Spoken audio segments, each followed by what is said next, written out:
to the Metal Command Podcast. Greetings and welcome back to another edition of the Metal Command Podcast. Tony here with you. Always excited to see everybody here today. And if you do want to support this program, by all means, please hit that subscribe button, hit that little bell to be notified anytime I do post any kind of content. And if you follow this show on any other form of social media or streaming service, please give the show a like and a follow there. Today's show, I am bringing you an interview with Mark Zonder of the band Warlord. Many of you know Mark from playing in Fate's Warning for a number of years, and you also know him from the band Warlord, which is going to mostly be today's subject for Mark and myself. I invited him on here about 3 weeks ago to talk about the upcoming tour they are embarking on, which is with Onslaught. That's right, Warlord has been around for over 40 years, and they're finally going on their first full U.S. tour. They had an album called Free Spirit Soar, which was released after the unfortunate passing of one of the founding members and, of course, founding guitar player Bill Tsamis.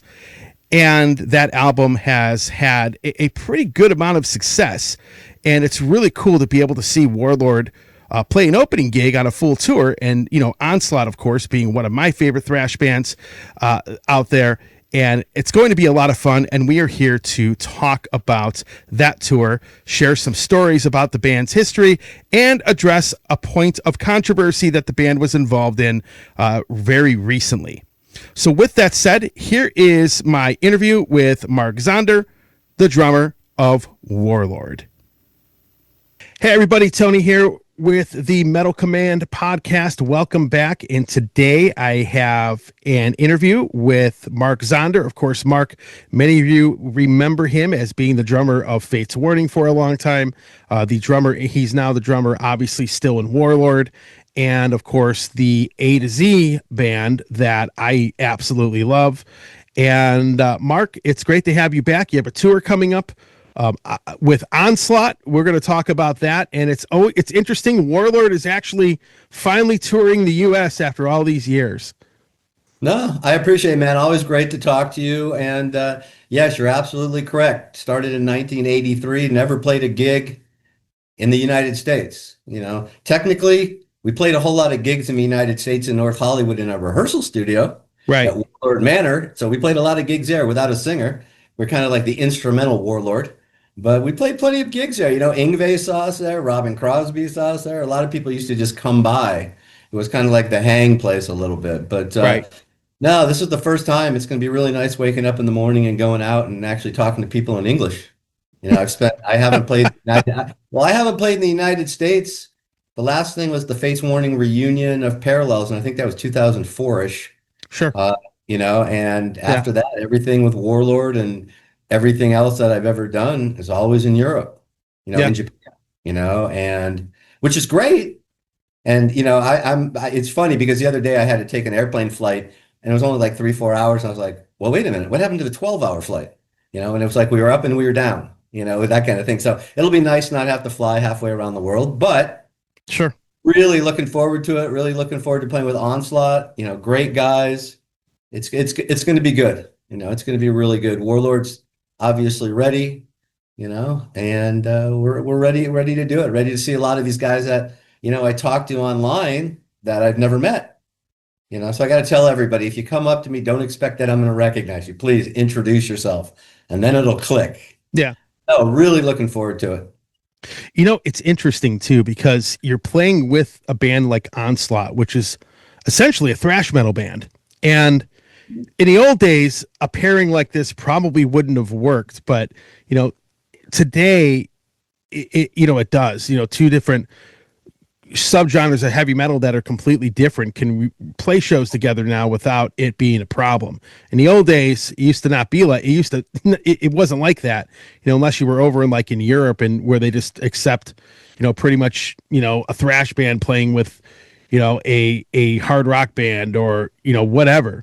Yeah, but it's an interesting pairing and an interesting group of bands to have on a tour. And how did that happen? You know, how did it become Onslaught and Warlord going out throughout the States? We were just looking for, someone to team up with. And the truth of the matter, though, I think it works because you got bands that have been around for a while that have designated fan bases. I don't Hmm. think this works if we're all 25. Maybe we put our first record out. Maybe we have demos and you have like this heavier thrash band, if you want to call them that, and then Warlord. But I don't know if you remember or not, if you're this old, but man, tell me how Montrose and Tower of Power hooked up in the old days to play gigs. I Hmm. mean, it can be done if you have the fan base, of each band kind of has a fan base. If you're kind of swimming around and you don't have a fan base, it's a lot more difficult because people are going to come and go, wait a minute, I want a thrash metal, and here I'm hearing Warlord. I don't want that. I want this. Hmm. So I think when you have established bands, it's much easier to do. And hopefully, at the end of the day, what happens is you cross-pollinize, and their fans become our fans, and our fans become their fans, and we live happily ever happily ever Yeah. after. That's Yeah. that's the key to it.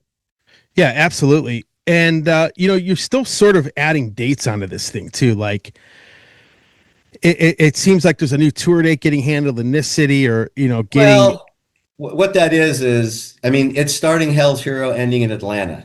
okay. Okay. Everything else has been filled in. What they didn't want to do is wait for that last guy to announce the whole tour. So you don't want to wait and wait. Okay, we're trying to nail this one down. The guy's on vacation now for a week, and Yeah. no, it's just filling in a gap here and there. I don't think there's really anything left to fill in at this point. Sure. But no, I think we're kind of doing that 5 on, 1 off, 5 on, 1 off. And that's at the point in the show when you go, thank God I'm the drummer and not the singer. So we're good. Everybody's extremely excited. You got basically this whole melting pot of metal Euro band, all these immigrant guys coming over Yeah. to play Warlord. The whole band is coming to the United States. Myself and Jimmy are the only ones here. So I Hmm. know Eric has been here before. Yeah. I think Diego's been here before. Eric went to school here. Actually, he was at the same school that Philip Bynum was teaching at. So they knew each Okay. other, know each other, but it's guitar and bass. But I don't think Posco, our bass player, has been here. Obviously, Giles has been here a million times. Sure. Sure. Yeah, it's going to be great. I'm going to take him to all the hot spots. We'll go to the beach. All the stuff. We'll take him across the country, show him what America's like. Yeah. Cool. Uh, how so let's talk about this. You had like a compilation EP type of thing, The Lost Archangel, which came out, which was in my albums of the year list for 2025.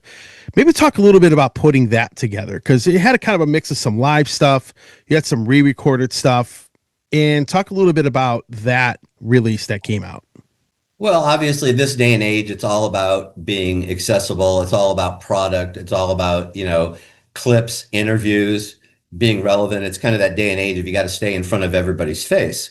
Yeah. Well, we're not, Iron Maiden, we're not Saxon, so I can't throw you up like a 6-month touring list and say, hey, Yeah. here we are. So you try to keep things going. It's also for the fans. Giles and I talked about it, and we had stuff laying around. There's stuff that Bill and I had worked on. There's older stuff. There's, Sure. putting it together, just kind of like Giles says, it's like raiding the vault, just kind of clear it out, get everything out to the fans that they can have, and just keep that going while, we progress with touring, and other musical different things that, we'll be doing in the future. But it's just to keep the ball kind of rolling and just kind of giving it to the fans. It is a little weird for me in the respect of, it's much older stuff. If I had a shot at it, I would approach it totally different right now, just Yeah. because of where I'm at, and it's cool. It's kind of that collector's item. It almost reminds me in the old days where bands would come out with like serious live albums. They were live, and it was like this little collector's item, and people dug that kind of thing because it kept it going. Sure. Yeah. And it's interesting. The album's been received, obviously received really well. The last the new studio album you had put out a little while back. And how is it now, looking back at making that record? How are people viewing it now? Because I think before it came out, everybody was like, no, Bill, there's, what's it going to be like? Is it going to be good? And I think it really turned a lot of people around and said, you know what, man, these guys really did put out an excellent album, and it sounds like Warlord. No, I appreciate it. Yeah. Couple things. Number one, it's really difficult for me because Bill's not there. it's kind of, I'm always about moving forward, moving forward, moving forward. Okay. Right. So it was tough to kind of go backwards, if that makes any sense, just for me personally. Hmm. But once I got it through my head, that's like, okay, obviously, this is going to be Warlord. It's going to be in the Warlord vein. And Giles, is my biggest, fan and spokesman. He says it all the time that people, they get it, but they haven't come to it, but how much the drums were a part of Warlord. The reason that Yep. is when Bill and I first got together, it was him and I in this cold, freezing auto repair kind of bay, all concrete. I had huge drums. He had the amplifier on 12 and with his Strat, and he was there in his Kiss boots, and the whole bit, the leopard pants. And we just played. And we played and we played and we played. Just Bill and I. No bass player, no singer. So the interaction really developed and really grew. So I knew that, all the other guys in the band were completely committed to the Warlord sound. And anybody that's seen us live, the band has never sounded this tight. It really hasn't. Now, I'm not sure if it's a good thing or a bad thing, because the Warlord live was a little loose around the edges. I'm not going to lie to you and say we were, you have Bill, who's not like a road musician. He's working with another guitar player, great guy, Paulo, great player, doesn't really speak English. So sometimes the communication's a little rough. Yeah. And again, Bill wasn't a road dog, not at all. So it was difficult, like at times, and from a performance point of view. Obviously, the guy can play his ass off. That's not the question. But it was kind of tough, And I mean, my favorite story is Wacken, as Joachim Kahns would say, is we're playing the graveyard shift after Bruce Dickinson. This is back in 2000. Yeah, I forgot he sang in the band. I remember that album. Yeah. But go back and whatever Wacken was that day, and I'm counting off Sons of a Dream, and Bill goes into Winds of Thor. And like we're in front of like 40,000 people. And it was interesting. It was interesting, but it's the band is amazingly tight. And the guys have the sounds down. Jimmy Waldo spent months getting those exact same keyboard sounds. Just so when we play live, it's going to be there. Same thing with the guitar players. They cop that sound. We made them audition. This wasn't like, dude, hey, I like your hair. You're in the band. It wasn't the 80s anymore. Okay, this was like, here's the song. Here's the drum track and the bass track. You guys go videotape this of you playing the song together. And they pass with flying colors, needless to say. I mean, they're both accomplished musicians, but more importantly, they got that whole Warlord idea.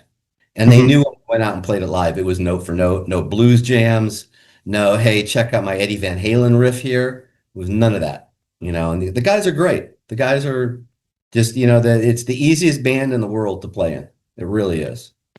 When you had Joachim in the band, I never really brought this up. How did you end up, what sparked the interest to get him in, Joachim from Hammerfall, to get him in the band to begin with? Like, how did that whole thing come together? Because Warlord has always been, it's always been an interesting, you've always had some interesting lineups, and, the band would kind of surface and then it would go away for a while, then it would come back again.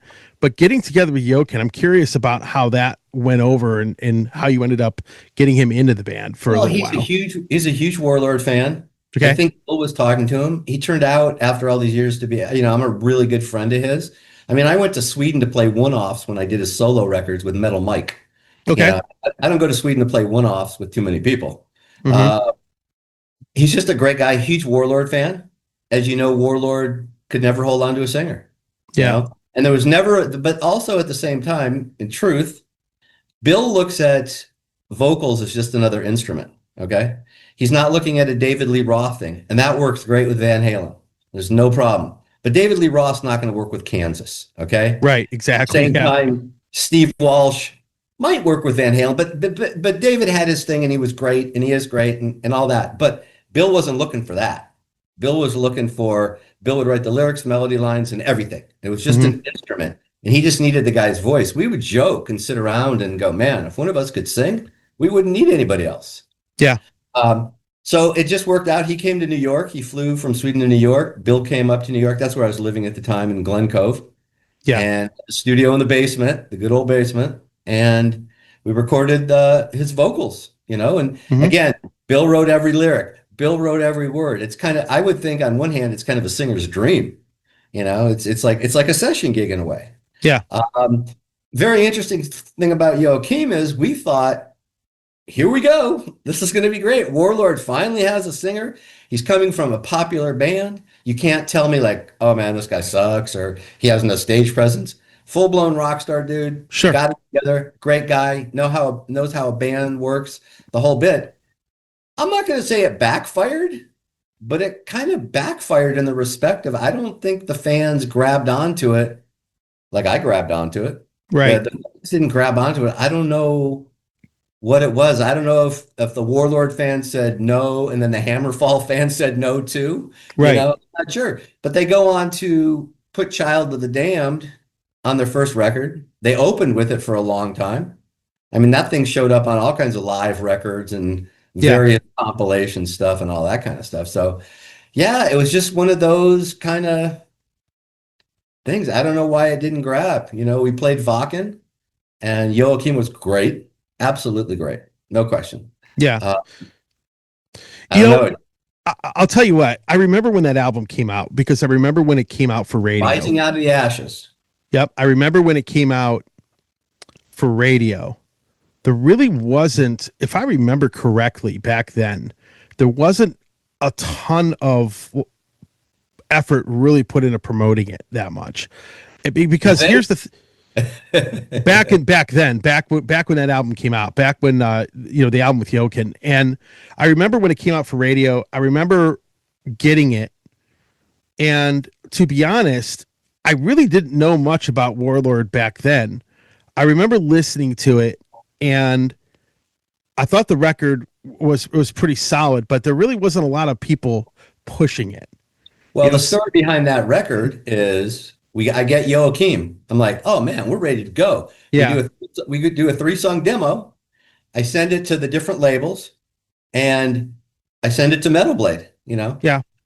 God bless Brian and everything else. Obviously, every band I've basically ever played in and the opportunities that they've given me, what they did with the A through Z records and the promotion and what they did with the video, God bless them. And I don't think this was actually Brian, and I don't think it was Tracy either. It went to the quote German office, whoever was handling that. And I'm thinking, we're not asking for big money by any stretch. We just want to have the cost covered, and we have our own studio, so the cost can't even be that much. We just want it out because I'm thinking, hey, you got Joachim. Wait till the people hear this. At least we'll have the Hammerfall crowd. Okay, similar style of music, whatever. I have to keep bugging the guy. I don't hear from him. And one day I get an email and all it says, not interested. That's it. I go, okay.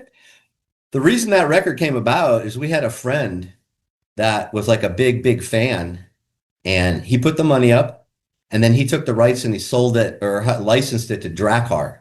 That's where it was back then. I forgot her name, Sylvie or whatever, but Drakkar was the one where the album wound up at.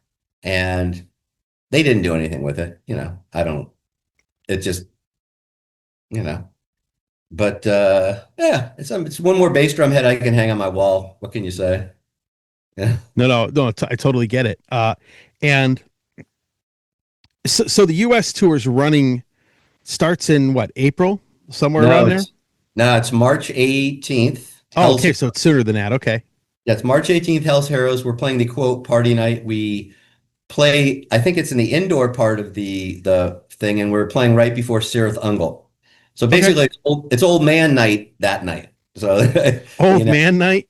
Old man night. Well, Sirith Ungol was around when Warlord was around. I remember working on that album. I forgot what it was called. It's all green on the cover. Yeah. And with Bill Matoyer, when I was doing drum tuning, we were at I forgot the name of Dave Jordan's studio in this office building, and I was the guy who was tuning the drums for that record. I did a million records with Bill Matoyer and sure.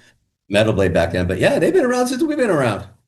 I know they've been around a long time. Yeah, they've been around a long time. So it starts that night. We're very excited. Actually, Onslaught's playing that night as well in the same thing. I mean, let's be real. They've been around probably almost as long, if not about the same amount of time too, actually. Oh yeah, it's an AARP tour. It's like wheelchairs and canes. We're ready to go, man. Come on. That's another thing though that let me pull it back real quick. When you talk about Warlord Live, what's really cool are all the old dudes are in the back and the young guys are in the front. So as much as the band's been around since the early 80s, there is a youthful energy that's happening with our guitar players and our singer and even Sure. our bass player. But me and Jimmy are in the back, collecting Social Security. And but no, the Warlord, it has a different feel because these guys have the energy, and the band has the energy. And obviously, we've been playing together the last couple of years, and different things that have happened, different situations of, kind of galvanized the band, and everybody like kind of knows each other, and they have a really good understanding of each other. I want to touch over the A to Z a little bit because yeah, I really loved that record. You had a different lineup. I thought the songs were a lot better. Obviously, it was in my albums of the year list for 2025. Looking back at that, how was that album received? Compared to like the debut record. I don't want to, I'm not slagging off one and going to another one. They're two different records. Yeah. The second one, obviously, I mean, I know this is, I'd love to say, yeah, that sold 3 million while the other one only sold 1 million. But in Hmm. this day and age, let's just put it this way. That one with the first video had 225,000 views compared to the biggest one we had on the other one. After 4 years, was like 90,000. So Okay. I think it obviously went over better. I think the quote name recognition of Nick Van Dyke and Simone pulled in fans that we might not have had before, and Hmm. it opened it up to different things. I thought it was a monster record. I Yeah. thought it was the best thing I've ever done. Um, I just thought it was song to song was just killer. Hmm. I don't know. Metal Blade was absolutely fantastic. In this day and age, for labels to go out and write checks like they were writing, and promoting it and doing this and doing that and doing the videos and actually working with the artist. It wasn't like, okay, you're going to do this, you're going to do this. They took the input. And they've always been great though. I've been around in a couple other labels for various different things, not as my thing, but as like the side guy. And I've seen how horrible it can be. And I see like no one picks up the phone or no one returns the email and it Right. just gets really ugly and stuff. But Metal Blade, everybody, I mean, we're talking from Brian, to Tracy, to, Kat, who was running the show, to the photographers, I mean, just everybody. It was great. I could call anybody when there was any kind of a problem. Even when it came down to accounting things and publishing and all that Sure. stupid stuff, they're just it's just pro. I mean, Brian's been doing it since long. He's been doing it as long as Warlord's been around. Let's just put it that way. Yeah. 1983 or 1982, walk into Oz Records. There's this guy behind the counter. His name's Brian, and we put on a cassette of Winds of Thor, and about 4 bars in, he goes, "Hey, you guys want to be on Metal Massacre 2?" The rest is history. And then Yeah. there's an A through Z record later on. You Sure. know? So yeah, Yeah. they've been great. Yeah, that A through Z album. I'll tell you, one of the things I liked about how that album was promoted. You had like 3 different vinyl variants. They really kind of upped the merchandising of it. For me personally, I just think musically it was a more cohesive record than the debut. Yep. I remember talking to Jimmy Waldo about it when he came on my show. We were talking about all the different musicians that were playing on that. And, same thing with like when Nick came on, you're talking about, it was all about refining the song. Right. And you get something really good. You like it. And then you just keep trying to make it better. That was the vibe that I ended up getting from that record, honestly. Well, And you got it, and the reason you got it was, and here's the example of the thing. On the first record, and this was the type of thing that I live with this 24/7. I'd go to the gym and it would play 3 times through while we were working on songs. I was yeah. waking up in the middle of the night going, "Damn, let's do this." I mean, seriously, I mean, that's the way I do every album, but this one I was into thick. And then you have to remember when albums like this sometimes take time, like this guy, and whatever, it gives me more time and more time to refine it. It's not like the old days, like, okay, we're done with rehearsal, we're recording on Saturday and we're done. This went on for months. I've got the recording studio. I'm sitting right here in front of the analog console. The drums are over there. I can cut anytime. Hmm. The first record, I'd have an idea. Hey, man, can you go like, 1 and 2 and 3? If I got like a 70% return on it, I would have to live with it and go, okay, okay. And it wasn't a language barrier. It was just musicians. And I think it's also, a great sports reference right here. They bought in. The second guys really bought in to the program, and you understand that.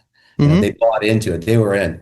Second record, I would say, hey man, check this idea out. Hey, do this, do that. They go, hey Mark, that's really cute, but how about this? And they'd take it Hmm. to 110, 120, something else. Hey Simone, can you play that kind of ticky-tacky pattern kind of in the background kind of thing? And he'd give me like three examples. You know what I mean? They were unbelievably creative, and I kept pushing all of them more, more, more. We'll cut it later if we have to, but just you never know when you're going to spark on something, especially Yeah. guys who are so damn creative. Yeah. Okay. If you're dealing with guys that aren't so creative, you're going to hear the same riff like every time. That But that sounds a lot like Nick. yeah, Nick no, is definitely somebody that totally would be that guy. no, absolutely. But just to have the extension of hearing an idea in my head, and I'm not the guy to go, hey, D to C sharp to E. I go da da da da or whatever. But they got it and they could Yeah. run with it. So it was great. Absolutely great. Well, I got a couple more questions we'll get into before we end this off. Do you have any other projects or anything else that you're working on at this time? Anything in the works? Are you writing for maybe another A to Z album? Are you doing any Well, guest spots anywhere? I'm trying to get my lawn back to snuff after winter, but no, everything that I'm What working on is what basically winter? what's that is Warlord based. Okay. Obviously, I play the songs every day. I've got it down to the point now where I'm playing the songs for this tour just to a click track out of my little machine, and I'm just playing through the song in my head, and I'm Hmm. playing. Warlord's been doing. We've been throwing a couple of ideas around, so that's been a little busy. Hmm. Uh, but no, from the outside, I don't have anything going on. I've talked to Nick several times. I'm not in the mood to start making, musicians shift for album number 3 for A through Z. Nick's got a lot going on. He's also, I think he's got a redemption record that's in front of him as well. Yeah. But he did tell me that when he sits around or like when he comes up with some ideas, he has a A through Z folder that he puts them in, Oh, kind of, okay. so he's on his mind, again. This isn't the days, unfortunately, of everybody being on retainer or hey, we can do this 24/7 and Yeah. and get stuff done. I mean, people have responsibilities, people have, lives that they have to deal with. And so that's where Nick is. But, obviously great guy, great friend of mine. Like I've always said, the guy that I'd leave my car keys, checkbook, and my kids with, I'm not sure if my kids are 19 right now, if Nick really wants them, but you know what I'm saying. Right. He's just one of those guys. Yeah, and the other thing is too, when he's coming up with these ideas, keep in mind he used to be in a band with Ray. Ray was in Redemption, so he might find something that may not fit his band. But then he thinks, Ray might sound good on this. Let me put it in this folder, and then when the time comes, revisit it again. Well, I think part of what happened with Nick is when him and I started working together, it was completely different. When he's in Redemption, he writes everything, kind of a Bill thing. I'm Yeah. not sure if Nick writes the lyrics and the melodies and all that, but he might. But it's kind of a Bill thing. With me, it was like, can you make that a minor, not a major? The whole thing. Can you make a Hmm. minor, major? Yeah, that just goes on too long. There's 4 bars of like, nothing. I mean, I wasn't that cold and cal, but I'd record something and say, hey, how about like this? And I think it was a little different from him because the styles are completely different. Hmm. And it was much more of a reined in verse, chorus, 4 to 5 minute song. We're not doing the Sure. big epics. So hopefully he enjoyed it. I think he produced like nobody's business. And I think that's like when he comes around with an idea, he goes, oh, wait a minute, I don't have to put another section to this. This just sits really good and it'd make a great chorus, that kind of thing. So, but we'll be getting back to it. Favorite Fates Wording album you played on? If you had to pick one, which one would it be? From a drum point of view? Just you look back on all the records you did with them. If you had to pick one record you like the most, like you look back on it and said, like I would most, not like I'm trying to play for somebody else and say, hey, check out my band, like what I like. yeah, what you like your Oh, favorite. Well, the ones that you played on. yeah, no. Yeah, no, I love Night on Brocken. No. For me, the playing part, hands down, A Pleasant Shade of Gray. Okay. Absolutely. No questions asked. I mean, the videos are all over the place that our guy Takumi shot of me. Yeah, like the drum cam was here for the thing. And Hmm. Yeah, hands down, playing wise. Now, if you had to go, playing wise just for myself and kind of like, hey, check this out, like the Over Impress People album kind of thing. Now, if you went for just straight out, hit song, it's Parallels, obviously. Hmm. I mean, that record, again, you want to talk about a coulda, shoulda, woulda record, that would be it. I Okay. mean, my brother used to call me up and tell me he was sick and tired of hearing it on the radio. So we should all have those problems. Well, But well. When I had my radio show, the first year I did the show, actually, Pleasant Shade of Grey was actually the album that came out.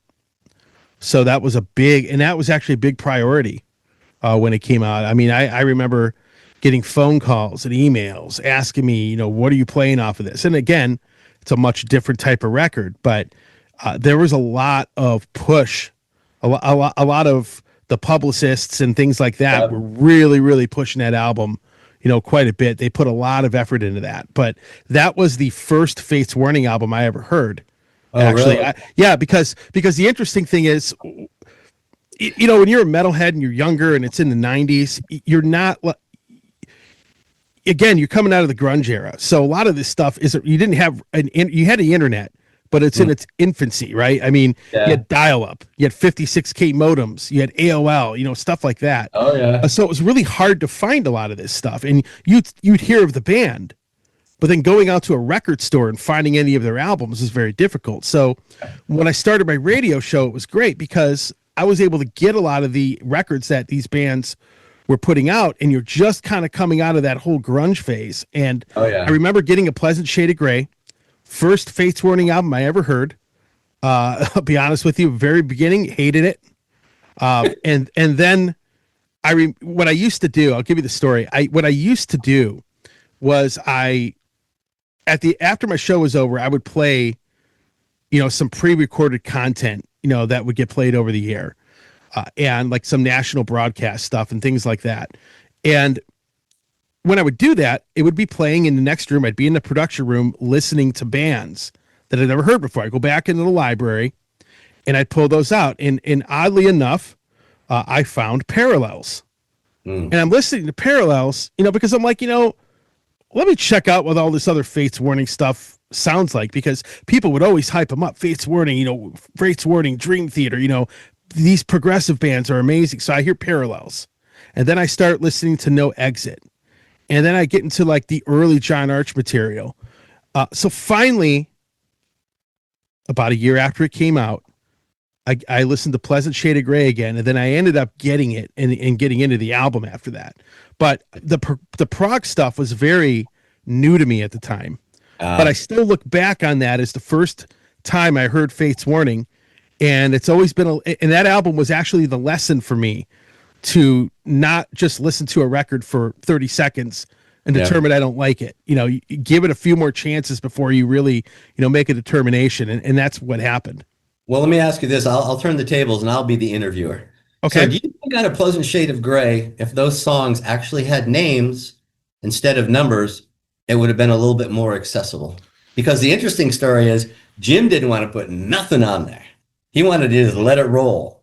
Okay. And the label kind of went, no. Yeah. So, I mean, that obviously kills any kind of airplay or any kind of, quote, single per se. So you think if they had names, it would have been a little more accessible, or just easy for people to pick up the turntable or hit it next track? Oh, I don't really like this one. I'm going to get to the next track. So I'll give you, so I would say with most other people, yes. With me, Yeah. it's a little different. So here's when I'm listening to bands I've never heard before, I'll put the music on. I don't pay attention to the track listing. I hear what the music sounds like. And if I like it, then what I do is I look into them further. I look at their bio. A lot of times I don't look at their bio. I just, back then it was a little different. Yeah. Because I didn't have, like now I open up my email box. I got 500 emails, from every publicist you can imagine. Back then it wasn't like that. You might have 20 records at any given time being pushed when you have like 200, all the time. Like when I open my email box, I don't know if you saw the post I put on Facebook, but I had I didn't check my email for like 2 weeks. I had 9,400 messages, and Yeah. most of that stuff was all from music publicists. Oh, they're banging on you. Everybody. I mean, Yeah. some of it's not metal. I mean, these people don't pay attention. They just throw your email address into a mailing list. But Yeah, that's true. but back then, for me personally, it wasn't that. I just wasn't into prog back then. I really did not get into that stuff until about a year after the show started. Like, I wasn't even a big Dream Theater fan back then. Yeah, it was thrash metal, it was classic metal, it was power metal. The prog stuff, yeah, not into that. And then, when I started getting into band, projects like Arion, when I started getting into projects like, I started actually getting into bands like Rush, when I started getting into Dream Theater, and then Fates became a band that I really started to understand the music a little bit. Because when I put Pleasant Shade of Grey back in and started listening to it, I didn't pay attention to the song titles at all, or the lack thereof. So, Well, speaking of that, here's the big shocker of what you just said. I'm not a prog head either. I never really have been. I'm a UFO, Thin Lizzy, sure. Pat Travers, Whitesnake, Sabbath with Dio kind of guy. I don't sit Yeah. around in the UK. Some of it's cool. Yeah. A lot of that stuff just like goes way over my head. I'm just not, I just don't get it. So, everybody asks me, well, how could you play in Fates Warning for 15 years? Well, if you listen to Parallels, it's pretty kind of pop rock in a way, it's song oriented, it's happening, and then the other parts, I just kind of played what I heard and what I felt like playing. So, but That's interesting. yeah, Yeah. Like I said, I'm almost the opposite. Like, I'm really big into prog stuff now, compared to power metal and some of the other stuff. Yeah. But that came later.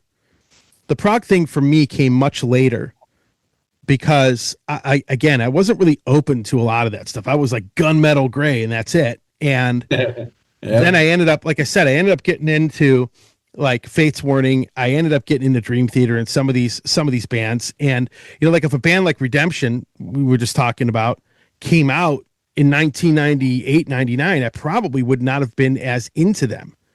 But then, like I said, a year after the show started, I started getting into a lot of these prog bands. I started getting into Symphony X, back then as well. Yeah. So that opened me up a little bit. But Pleasant Shade of Grey, like I said, I didn't even notice there were no song titles until I started listening to it the second time. Where are the song titles on this thing? Who just puts numbers? And I was, it was like, at that point though, it didn't bother me. I just kind of, back then, my car didn't, I just pop it into the portable CD player on the dash of my car back in those days. Oh yeah. And I would definitely get into it, but it was definitely an album. They really did. I remember when it came out, they really were pushing that record quite a bit. Yeah. I mean, it really worked it. Yeah. And it was just, like I said, it's actually one of my top 5 Fates Warning albums, actually. Cool. The more I think about it, it's an interesting, it's a very off the wall record. It is. It's we used to play that thing live exactly like it is on the record. And I had this huge rack back in the day, and, with a couple samplers and a sequencer, this, that, and the other. And oh my God, crazy stuff. Well, we're going to end off the interview. We're going to end off with one last thing. This obviously interview was going to be done before this all happened.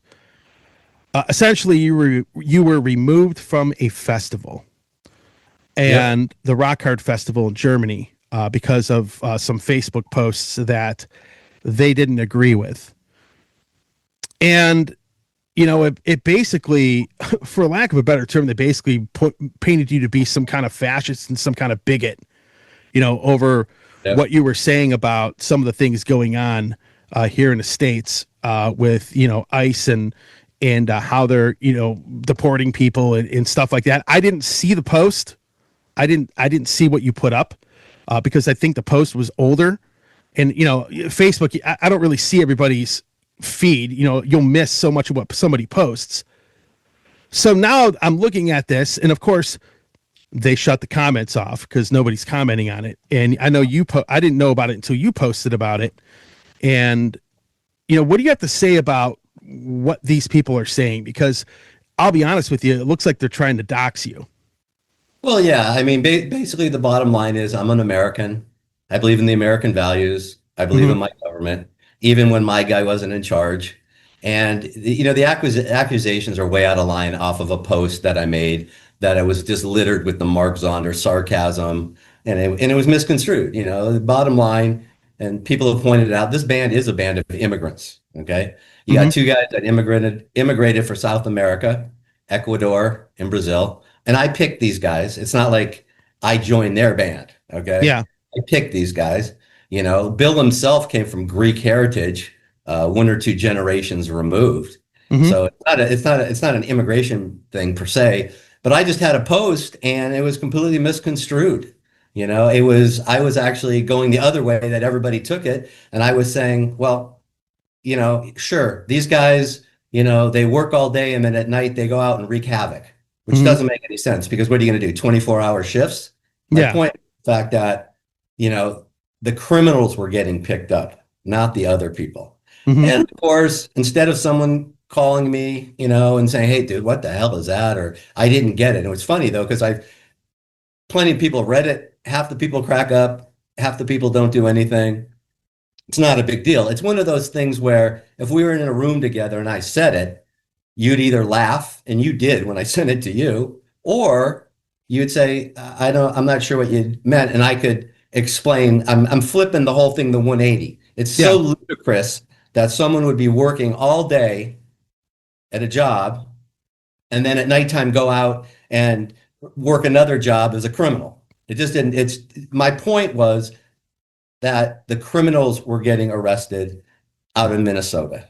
Okay, Mm-hmm. that's all it was, and I ran with it. No one contacted me. Everybody, overseas didn't take it. It didn't seem like it stuck. It stuck with a lot of people, but instead of asking me for clarification, they didn't, and then they just ran with it and started canceling things left and right, which is ridiculous because it was a funny, sarcastic comment that didn't land possibly with plenty of people. Okay. I'm an American. I believe in my country. I believe in the laws. And that's the way it is. Mm-hmm. I'm not going to apologize for anything per se. If you have a problem with something, ask a question. And that's what my posts are about. They're about questions and like, well, explain to me your side of why you think this is wrong or right or Yeah. whatever the case may be. Never been vulgar, never been the name calling thing. I've never put a meme up in my life. Okay. If something shows Right. up, someone else is sticking it on my page. I don't even know how it goes. Okay. Warlords, a pro-immigration band. It's a melting pot of guys from around the world. And Yeah. that's all there is.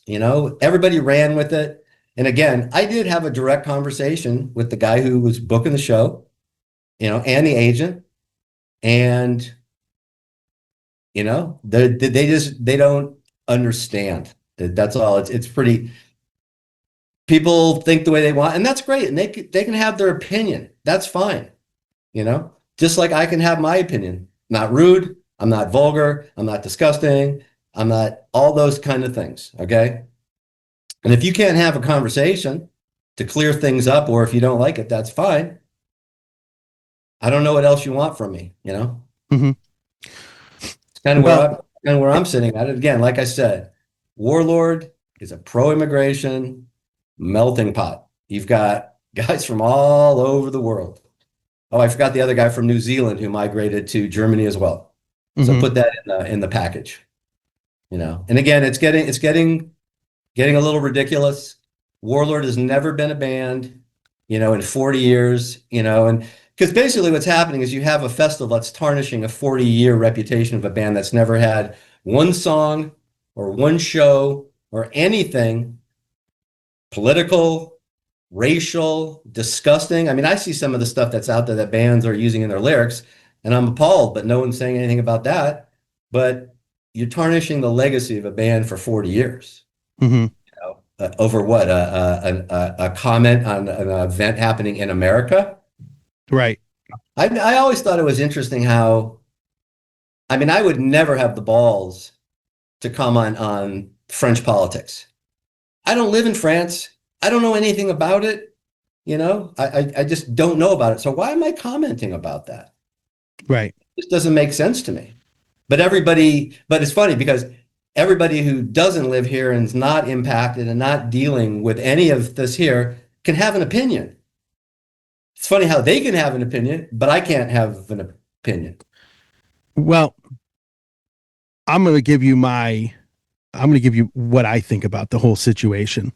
I do not expect you to respond to this because my viewpoint on this, and obviously you're a guitar player who's from Ecuador. He put a video up on this, and of course everybody's bashing him and all this other stuff. And well, welcome to the circus. Well, so I'm going to give you my opinion of this because I've watched this happen to you. I've seen people telling people you've worked with that they shouldn't sell any albums that you played on. I've watched Larry Howe from Vicious Rumors basically get canceled, essentially. I've seen them piling on Frank Gilchrist from Riot. And so here's the thing, because I've seen these people getting criticized, bands getting kicked off of festivals, people getting kicked out of bands because booking agents are canceling their shows on them because of whatever their political views are. So here's the promoter thing. Telling the band that this guy in the band can't be in the band when you come. Correct. So hear me out and let me just give you what I think about this. I really don't have a problem with these festivals or these booking agents or any of these people. If they don't like somebody, if they don't want to work with somebody, if they don't want to be in any kind of business partnership with somebody, based on whatever it is, maybe they don't like somebody's track record, or in the case, they don't like what you have to say. I mean, they have every right to do what they want to do as much as you have a right to express your opinion. And I think it's a very fair point. It's their festival, it's their tour, it's their playground, essentially. And I respect that. If you don't, look, you're in business, you know what you think is best for your business, and that is what you're going to do. And, this show has always been about having people on it with different viewpoints. I bring people on this show that I know for a fact have completely opposite viewpoints as I do. And they know that their viewpoints are opposite of mine, but they have enough respect to come on. We treat each other like human beings, and we have great discussions, and we talk about a lot of great stuff, and there's never really an issue at all. And the reason that I always have people, I don't only have people on the show because of the fact that they agree with me. Like, I don't keep people on that are just 100% agree with me. I have a lot of people that don't agree with me on a lot of things because I don't believe in having an echo chamber, which, people want these little echo chambers where they feel comfortable, and has led to a lot of the divide that you have, not only here, but just around the world. And as long as somebody respects me and my point of view, I will respect them and their point of view and how they, treat me, essentially. I have had people on this show who absolutely despise Trump and post about how much they hate him constantly. They come on my show, don't have a problem with it. I never have an issue. At the same time, I've had people come on here and that are huge Trump fans, and they have come on and talked about they think the election was stolen, and all that other stuff. So this has always been a show where I've invited other people onto it, regardless of whatever their point of view is. The problem I have, and one of the things that I pointed out, and one of the things that I've, as soon as this happened, I started, laughing at how hypocritical these people are, is that a lot of these booking agents, a lot of these heavy metal fans, because I've seen them, a few of these people in the comment section bashing Warlord, I've seen them praising Wasp. Now, Blackie Lawless, for those that don't know, during the election year, he had all these Trump banners, MAGA stuff everywhere on stage. I don't see anybody wanting to cancel him. And the reason I don't see anybody wanting to cancel him because they get a big payday off of him. So when there's money involved, suddenly I see a lot of these folks just, they kind of ignore their big crusade about fighting fascism because they're going to get a huge payday and it's sitting right in front of them. I don't see any of these people going out and campaigning against WASP playing in Europe when Blackie Lawless clearly endorsed Trump and had all of those Trump banners on stage. You don't see anything like that. And there's nothing against Blackie. He's one of my favorite musicians. I probably wouldn't be doing this if it weren't for people like him, because their music has really inspired me. I'm only pointing out the hypocrisy that a lot of these people show when they talk about this kind of stuff. I can guarantee you that if any of those promoters or booking agents had a band that was a big legacy band like Wasp or anybody else, they wouldn't care what those people's political views are. It's because they get the payday, and they aren't going to speak out about them playing there because they want to be the agent to book the next tour so they can cash in on that. Mm-hmm. So this whole notion that we're going to go out and start doxing Mark Zonder or Frank Gilchrist or Larry Howe or George Call or Sean Peck or any of these guys that they have a massive issue with, the whole notion of doing that, it's because they want to bully the smaller bands because they can do that, because they can virtue signal on social media to make themselves look like this big crusader against fascism, when in fact they're a bunch of hypocrites. And that's really essentially what is going on. And a lot of these people do that. I mean, I pointed out Randy Blythe from the band Lamb of God, talking about how he hates right-wingers and Nazis and all that stuff, but then he goes and kisses Phil Anselmo's ass to open up for Pantera, right? Yep. And Phil Anselmo has a history of doing crazy stuff, like doing Nazi salutes and things like that. So my whole point, and Mark, here's my whole point. You don't have to respond to me if you don't want to. My whole point is that if you're going to be about a cause, and if you are going to be against something, then be about it. Not just when it's convenient for you. It might be easy to virtue signal and pick on a smaller band like Warlord or Riot or Vicious Rumors or any of these other bands because it makes you look good on social media when you act like this armchair activist. But when a legacy band comes through, suddenly you're never critical of them. Suddenly, you're looking to be the next guy to book that legacy band to come through because you want the big payday. So my whole point is that there was a huge element of hypocrisy with this. And when I've seen posts of people going on, who are these people? What have you accomplished in life, right? Think about it for a minute. What do these people do with their lives? Like, the last thing I'm thinking about is, oh my God, Mark Zonder, he essentially he said something and I'm offended by it. I'm going to go on this crusade to ruin the guy.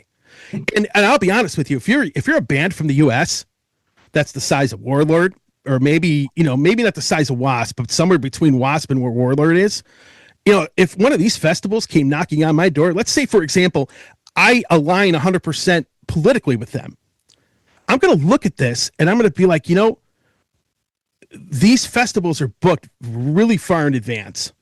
Mm-hmm. And there's a lot of promotion involved. There's a lot of time involved promoting that show. And there's a lot of money involved. And you have to think to yourself, if people are going to react like this, and I'm a band in the States and one of these festivals comes knocking on my door, you know what I'm going to do? I'm not going to have anything to do with them. If they were to email me, if I was in a pretty significant heavy metal band and I receive an email from one of these festivals seeing this nonsense, they would ask me to play the show. I'd respond, not interested, and I would never speak to them again. And if you're a band here in the States, I don't care what your political views are, I would be very cautious about doing business with anybody like this. Because when you act like that, and you've convinced yourself you're like the good guy in this big crusade when you're really just a hypocrite, I'm going to be point blank. I would never do business with you. And any band from here should not even give these people the time of day. No. And that is how I look, and that's how I look at it. It's absolutely, when some of the comments that I've seen, it's absolutely insane. And I'm speaking as somebody that, look, if you want your point of view and you aren't one of these people that are hypocrites, great. If you're really about the cause that you believe in, I can have some respect for you in the fact that you're not being a hypocrite. But let's be real here. Most of these people are. In fact, I see some of the names from these magazines like Deaf Forever and some of these other places, Keep It True. A lot of these guys, I can tell you flat out right now, these dudes are absolutely ridiculous. And you want to know what else they are? They're a bunch of cowards. And they're a bunch of cowards. I guarantee you none of these dudes would come on this show and want to debate me with this. On top of the fact, when they go up and put a post up, then actually block the comments. What does that tell you? You're a coward. Yeah. Because I've had people, I had a band, and if you know me really well, I've had a couple bands from Germany that refused to come here because they don't like Trump. You know what they did? They came on the show. They left the comments open. They were able, they not only responded to pretty much everybody that was being critical of them, but I've had them come on the show and talk to me about the whole situation. I just let them speak. I didn't go and say, hey, I didn't try to manipulate them, but they had the guts to come on the show. And these guys from Rock Hard, they're a bunch of keyboard warriors. They wouldn't know fascism if it bit them in the ass. And that's how ridiculously stupid they are. But that is my opinion on it. And to be honest with you, some of these people, I've had dealings with them over the years, and it did not surprise me when I saw the people invading the comment section. Yeah, well, there's a couple things. First one is one of those festivals that you did mention came to me or came through one of the bands that I played with before in the past and wanted to know if I would be interested in doing this big reunion thing. And now that I think back about it, how it's rolled out, I think, well, like you said, it's all about the money, because that would have been a big, big, big deal. But Mark's point of view, or we'll swallow his point of view because we're going to make $50. Correct. The other thing that struck me is, like you said, they waffle. Oh, if there's money involved, we're good. We'll kind of ignore this to make the money. We'll put up with it. We'll do this and that. Those bands that are getting, slapped around and chastised, they're not fudging and moving.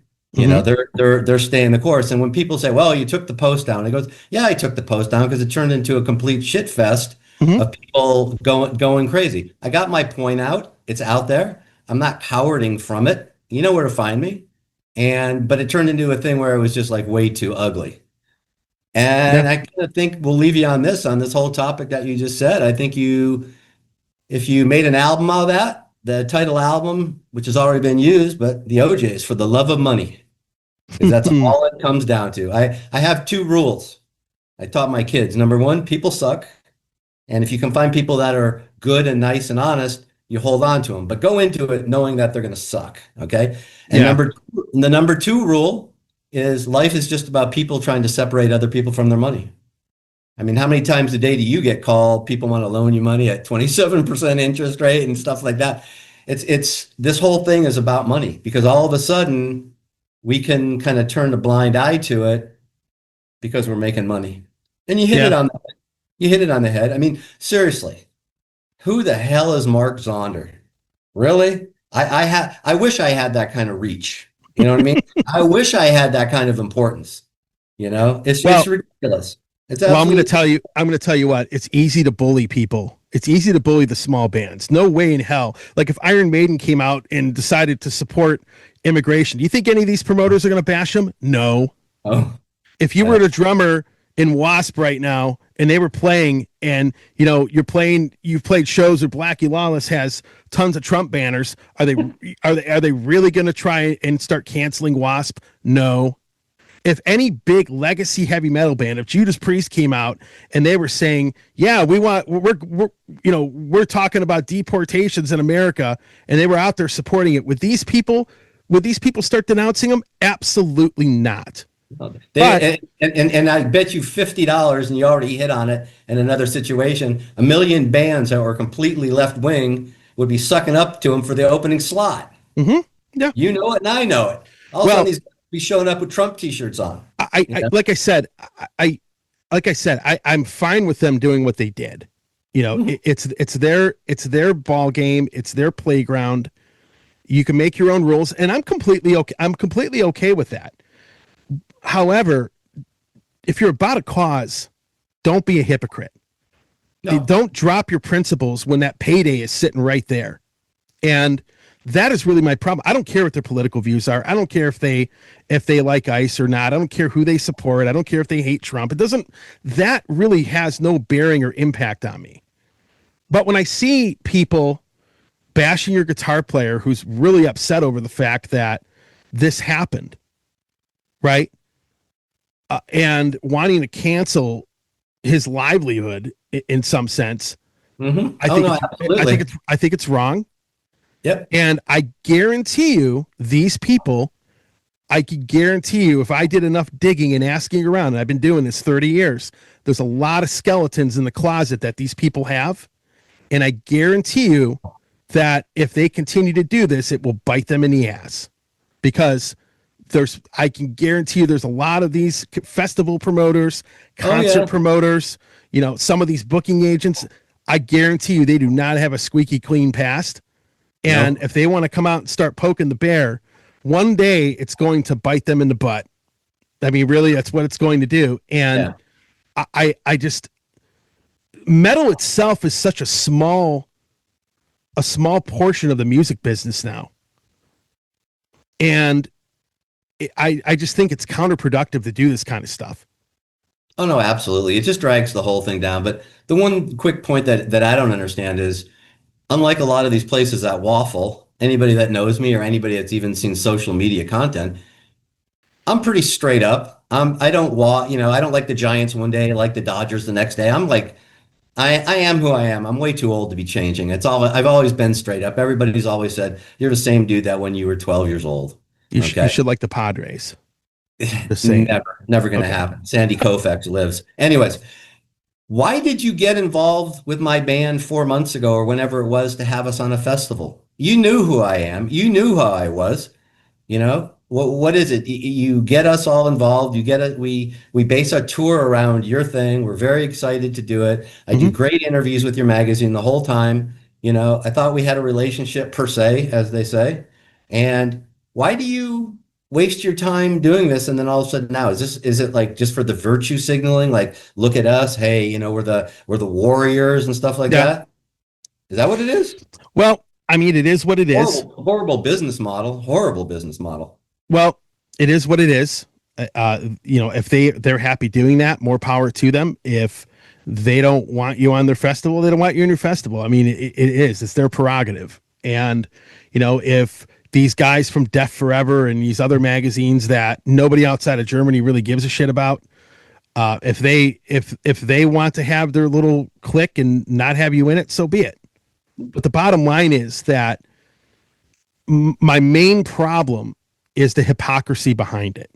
No, I hear you. No, if they don't want you there, they don't want you there. It is what it is. I don't, like I said, they have every right to not have you there as much as you have a right to express your opinion.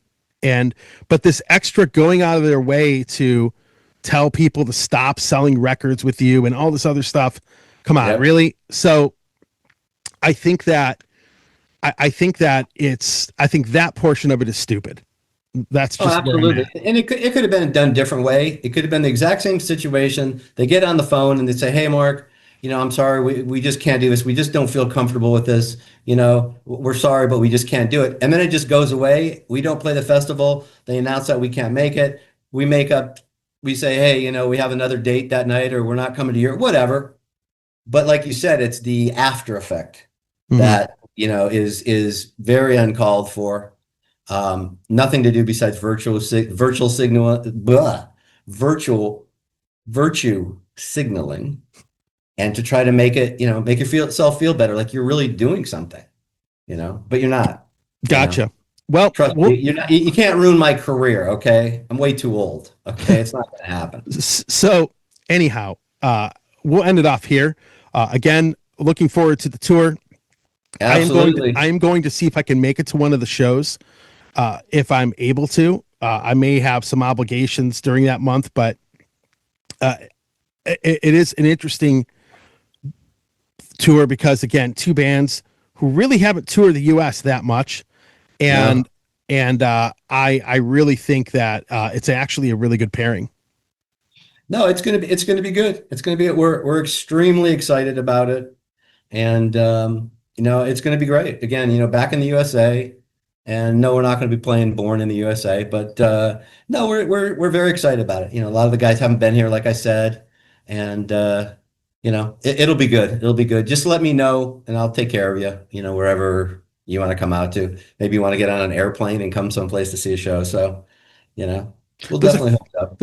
I hate planes, but there's a few. There's a few in There's a few with driving distance. So we'll go from there. Anyhow, you got a lot of cars, man. You can get. I do have a lot. I do have a lot of cars. But anyhow, you have a good one. Thanks, Tony. And really excited to have you on, and excited for the tour.